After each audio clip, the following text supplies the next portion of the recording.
सपना कबे आही ऐसन दुबारा वो तुर संगे माँ का मिले रहे। सपना कबे आही ऐसन दुबारा वो तुर संगे माँ का मिले रहे। तुरी मिठ मिठ बोली हारा चरी मुर हिरदी मका समाए हवे। तुरी मिठ मिठ बोली हारा चरी मुर हिरदी मका समाए हवे। मृगी नैनी सही तोरे बानी वो देखी चंदा घलो हाला जाए हवे। तुरी मिठ मिठ बोली हारा चरी मुर हिरदी मका समाए हवे। तुरी मिठ मिठ बोली हारा चरी मुर हिरदी मका समाए हवे।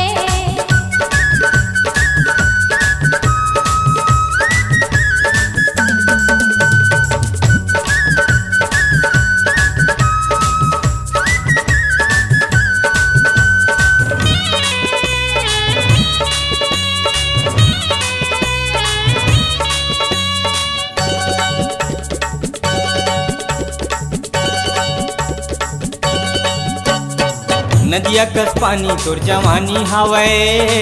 हिरनी सही तोरे पानी हवे।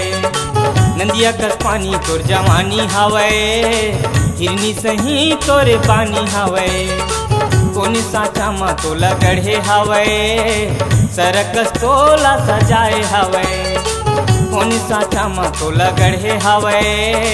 सरकस तोला सजाए हवे। पांचों पल्ला बराबर रानी वो देखी चंदा घलो हाला जाए हवे। तुरी मिठ मिठ बोली हारा चरी मुर हिरदी मका समाए हवे। तुरी मिठ मिठ बोली हारा चरी मुर हिरदी मका समाए हवे।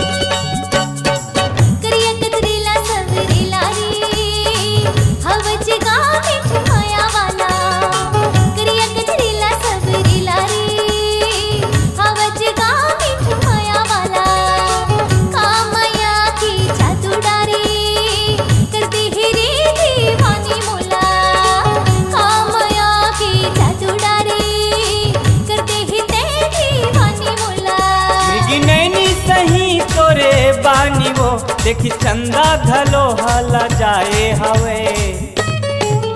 तुरी मिठ मिठ बोली हारा चरी मुर हिरदी मका समाए हवे। तुरी मिठ मिठ बोली हारा चरी मुर हिरदी मका समाए हवे।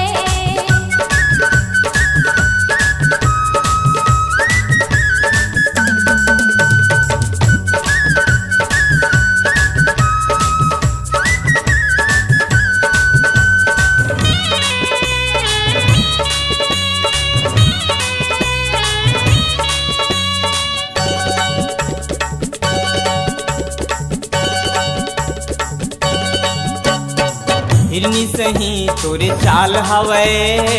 फूले फूले दुनो गाल हवे। हिरनी सही तोरे चाल हवे। फूले फूले दुनो गाल हवे। गजरेली तोरे आँखी जोही चांदी सही तोरे दांत हवे। गजरेली तोरे आँखी जोही चांदी सही तोरे दांत हवे। मृगी नैनी सही तोरे बानी वो देखी चंदा घलो हाला जाए हवे। तुरी मिठ मिठ बोली हारा चरी मुर हिरदी मका समाए हवे। तुरी मिठ मिठ बोली हारा चरी मुर हिरदी मका समाए हवे। मृगी नैनी सही तोरे बानी वो देखी चंदा घलो हाला जाए हवे। तुरी मिठ मिठ बोली हारा चरी मुर हिरदी मका समाए हवे। तुरी मिठ मिठ बोली हारा चरी मुर हिरदी मका समाए हवे। सपना कबे आही ऐसन दुबारा वो तुर संग माँ का मिले रहे। तुरी मिठ मिठ बोले हारा चरे मोर हृदय मका समाए हवे। तुर संग माँ का मिले रहे। मोर हृदय मका समाए हवे। तुर संग माँ का मिले